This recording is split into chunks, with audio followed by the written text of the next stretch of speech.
going to make a very special recipe.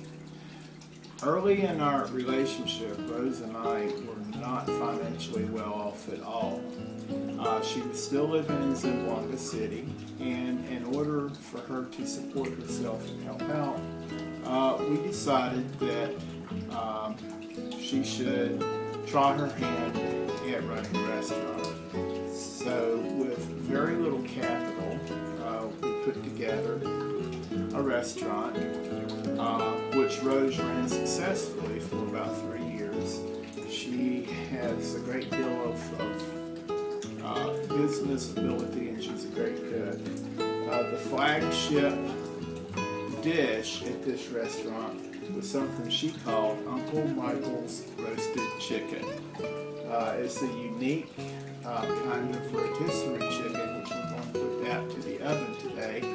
And we're going to try to duplicate that recipe, so I hope you like it. We're going to set the oven to 325 and let it be preheating a little bit. Now, the original recipe, this was actually done in a rotisserie, but we don't have one in the kitchen, but we do have an oven which is capable of giving even heat on all sides, so it should work. The bird we're going to use today is a whole chicken, just over 5 pounds. That's around 2.5 kilos. It's actually a little bit larger than typical free-range chicken you would find in the Philippines, but we'll make this work. Okay, I have just rubbed the entire chicken inside and out with the kosher salt, and then rinsed it off in the sink. Now I'm going to brush on the olive oil. Okay, now I have the chicken well coated with the olive oil, so I'm going to apply the rub of garlic powder and dried rosemary leaves. Okay, now we've got our rosemary and garlic rub all applied, and you'll notice that in addition to that, I've done 2 other things. I've used wooden toothpicks as skewers to secure the wings and the legs close to the body, and I've also inserted my handy meat thermometer here. Okay, so we'll just put it in the oven like that. Okay, while our chicken is cooking, I would like to give you a little bit of a derivation of this recipe. Rose originally got this recipe from her brother, Remus de la Cruz, better known as Jane. Prior to Rose's restaurant, he was running a kiosk on the street where he cooked this chicken and as takeout orders. Okay, now we're preparing to make the gravy. Now, when you're doing this sort of thing with cornstarch, believe me, timing is everything. To that end, I have my ingredients lined up and ready to go. There's a 1/2 cup of butter, real butter, not margarine. It's the regular salted kind. There's a chicken bouillon cube, a 1/2 cup of cornstarch that we're going to add little by little, followed by a 1/2 cup of evaporated milk, a tablespoon of white pepper, not black pepper, but white ground pepper, a couple of tablespoons of soy sauce, and I'm told it needs to be Kikkoman soy sauce and not any of the other brands. The heat on medium to low. I've got the butter just about melted. I'm going to add the chicken bouillon.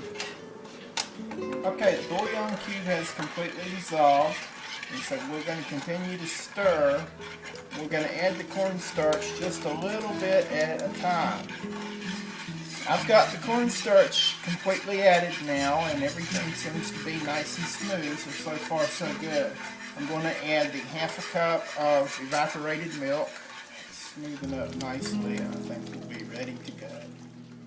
Now it's time to go ahead and prepare one of the most important parts of any Philippine meal. That would be rice. Now, just the other day I learned some interesting facts about rice. You'll notice that right here on the package it says long grain rice. Now, we probably think that's great. In fact, here in the United States, nearly all of the commercially available rice is long grain rice. Why?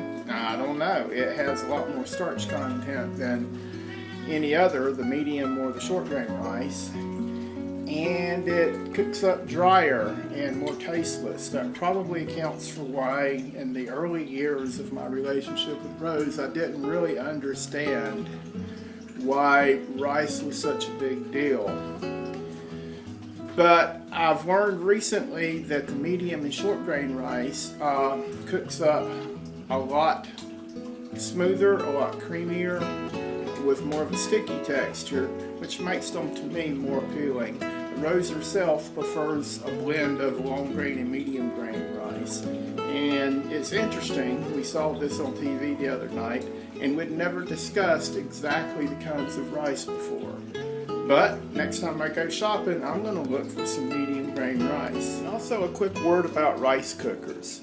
The first thing is, I would like to say this is the third rice cooker I've owned, and the first two were sort of cheap off-brands, which I broke very quickly. So this time I bought a name brand rice cooker, and it's lasted longer than the others. If you're going to cook rice very much at all, I highly recommend you get one of these things. It's not exactly a multitasker, but it does do more than just cooked rice. For instance, it's also a steamer. If you put some water in the pot, an inch or so in the bottom, turn it on and put what you want to steam in the shack, and I use it often for shomai, chapao, and other kinds of Asian foods that are cooked by steaming, so that works really well. Rice cookers couldn't be easier to use. They come with a handy measuring cup. The inside of the pot is scored with measuring marks for water, so you just add the rice and the water. You turn it on to cook and you walk away. In a few minutes you'll hear a click and you'll know your rice is ready. Now we have a meat and we have a starch. For the vegetable, I've decided to saute some white asparagus. So 2 hours is up and it looks like our bird is ready. Now we'll just see if I can carve this fella up Filipino style. And there's the finished product. Uncle Michael's roasted chicken. Complete with 2 scoops of rice, gravy, and sauteed vegetables.